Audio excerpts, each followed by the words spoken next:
Honorable G. Mackenzie, other honorable ministers and deputy ministers who are here, the Chief Secretary to the President and the Cabinet, Dr. Martin Rushwaya, senior government officials who are here, Mazimambo edu waripano, izinduna zetu ezikonapa kwazisai, members of the National Museum and Monuments Board, distinguished guests, comrades and friends. It is my singular honor and privilege that I address you all at this event marking the return of the 8th Zimbabwe Bird. This is a historic development which will be etched in the rich history of our country. It is opportune that this ceremony is occurring a few days before the 46th Independence Day anniversary.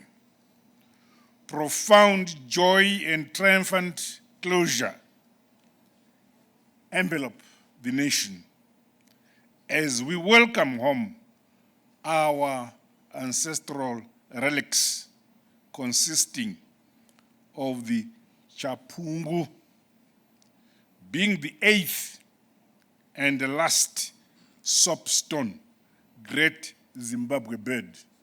Congratulations.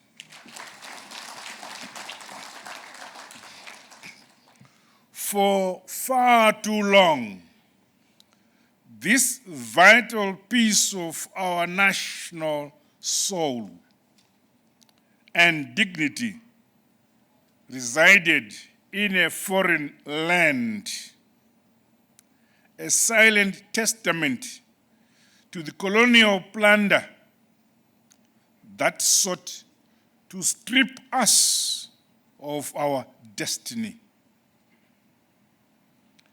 Our calls for justice have echoed through generations, and today, our brothers and sisters of the Republic of South Africa have answered us. We say thank you, thank you.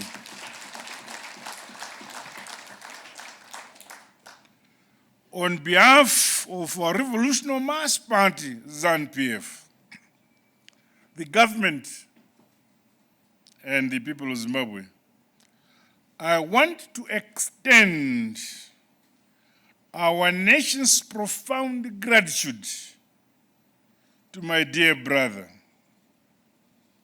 His Excellency President Cyril Ramaphosa,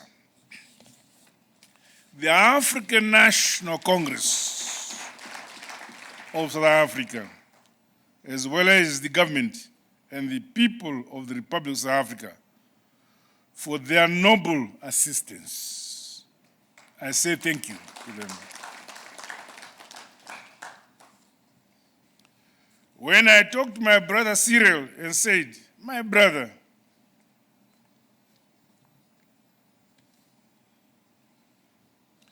if your neighbor loses his cattle and they come to your kraal, you don't only keep them, but you send the word to your brother to say your cattle are here with me and I'm protecting them. In the same spirit, you are protecting our item. Can we give it back?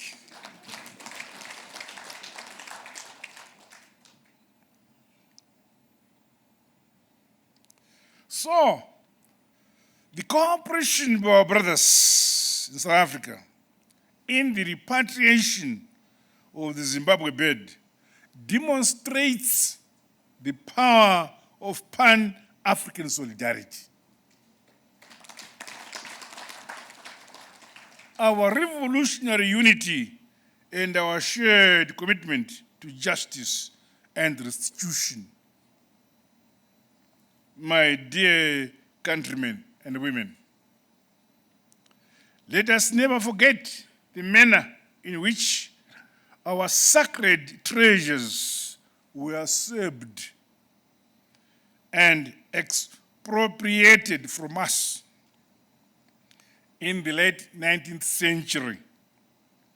European colonizers descended upon the ancient city of Great Zimbabwe, a testament to our ancestors' ingenuity, and systematically looted these 8 soapstone beds.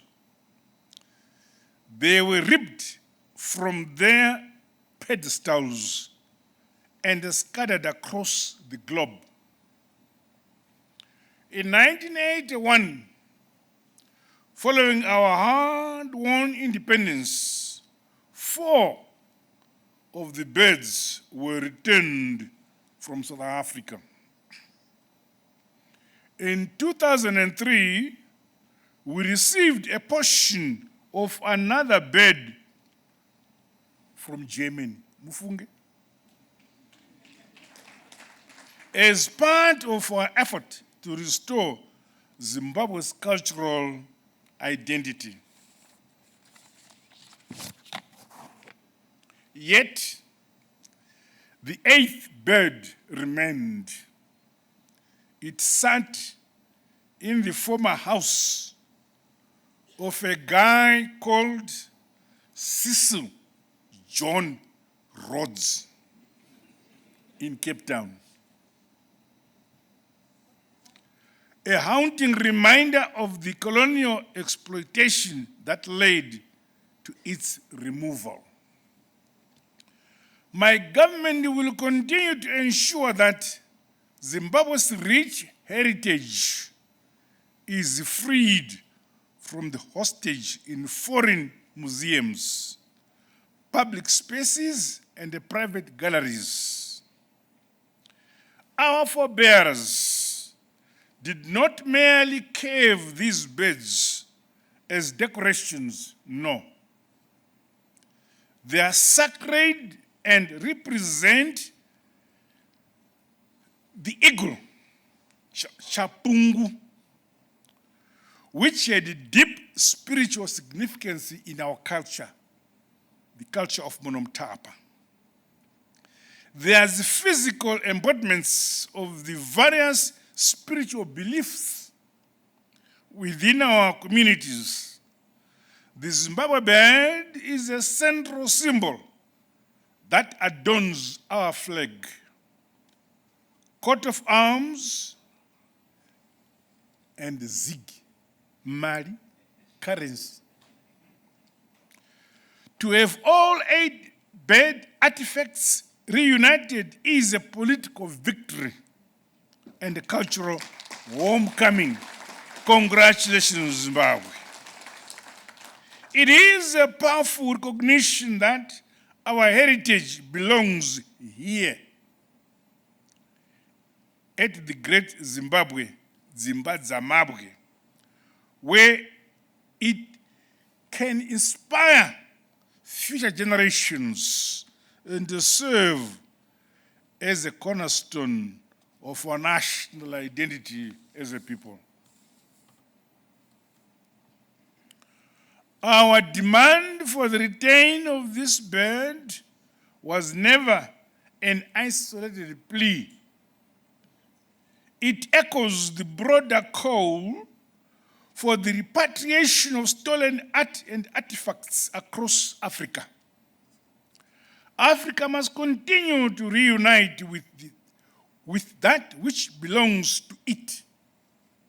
We, therefore, recommit ourselves to the ongoing fight for the return of all our artifacts and addressing historical injustices, including those experienced under colonialism and apartheid.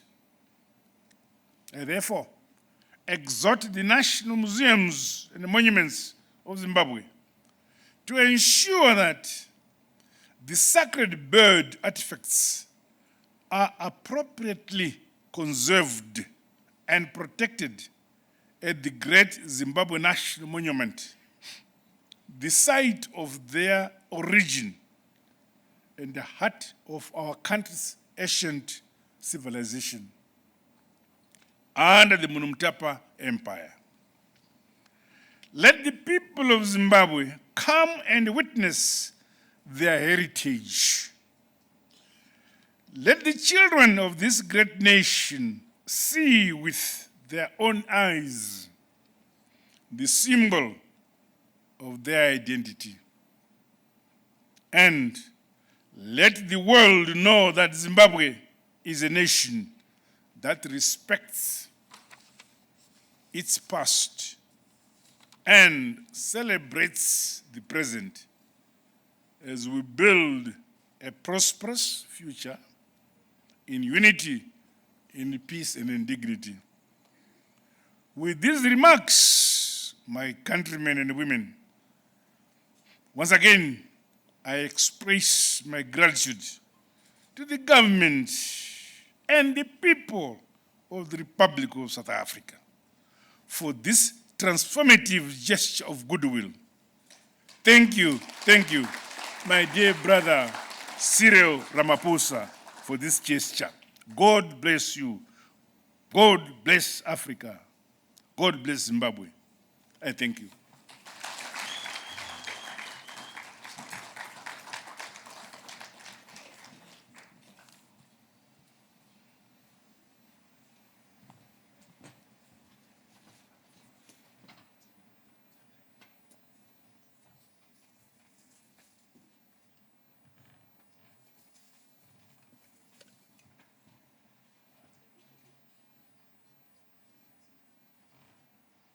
Another round of applause, please.